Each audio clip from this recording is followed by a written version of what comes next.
Sidebar Conversation, Carl Welden, by Brandon Gwynn and Sandra Hamlet. This is Carl Welden. He witnessed the shootout on Church Street on June 21st, 2001. We caught up with him to talk about the aftermath. The whole town was on lockdown. All the bars were, closed. There were shell casings littering the street. We all took turns right before sunrise making statements at the police station. Things I remember most, I remember talking to reporters and crying a bunch in the coffee house. The coffee house became sort of a shrine and sanctuary for anybody frazzled by it. People couldn't get into they weren't letting people into their apartments along the street for a while, it's like, we want to go home. I just gave my statement, can I go home?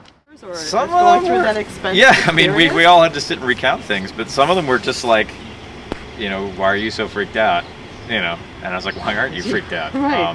I went to crime victims of Ulster County and talked with an intake worker there, and they helped me recognize symptoms of post-traumatic stress disorder. And I had issues.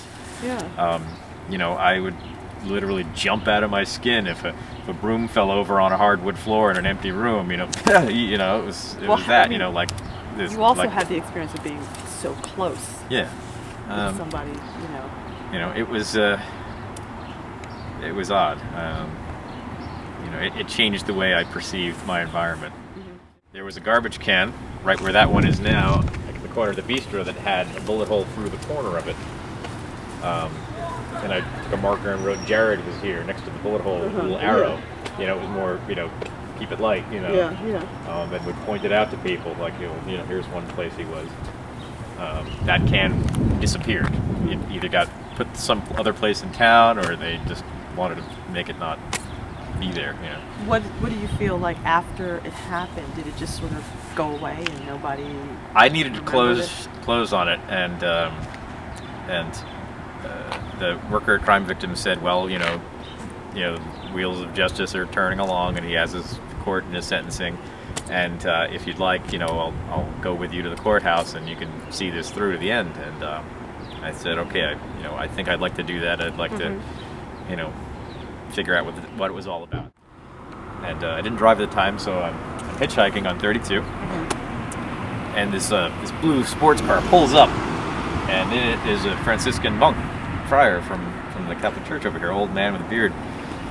And I said, I'm going to, I had a sign that said Kingston, and he said, where in Kingston you going? And he says, courthouse. And I said, oh, well, that's where I'm going.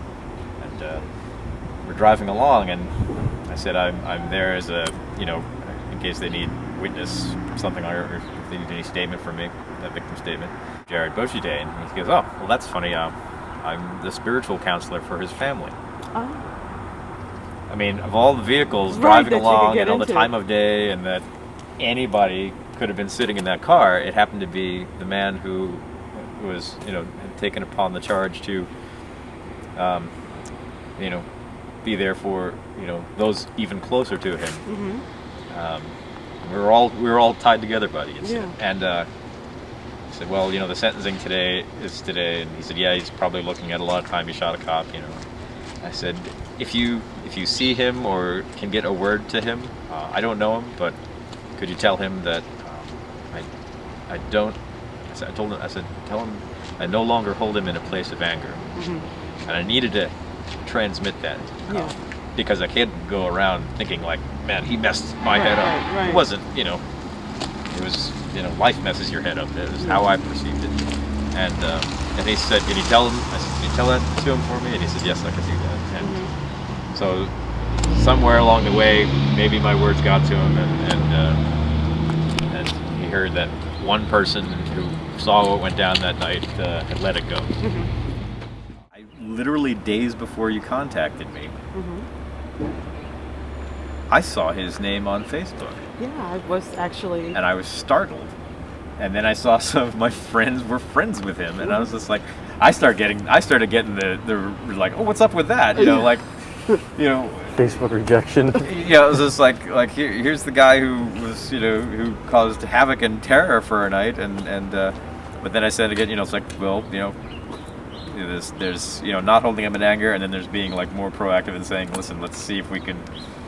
He's still new paltz. I went to Europe, to try and escape this for a bit, and I experienced a riot in Munich, a soccer riot. Goodness. It blew my mind, and I said, let me go home to New Paltz, back to my nest.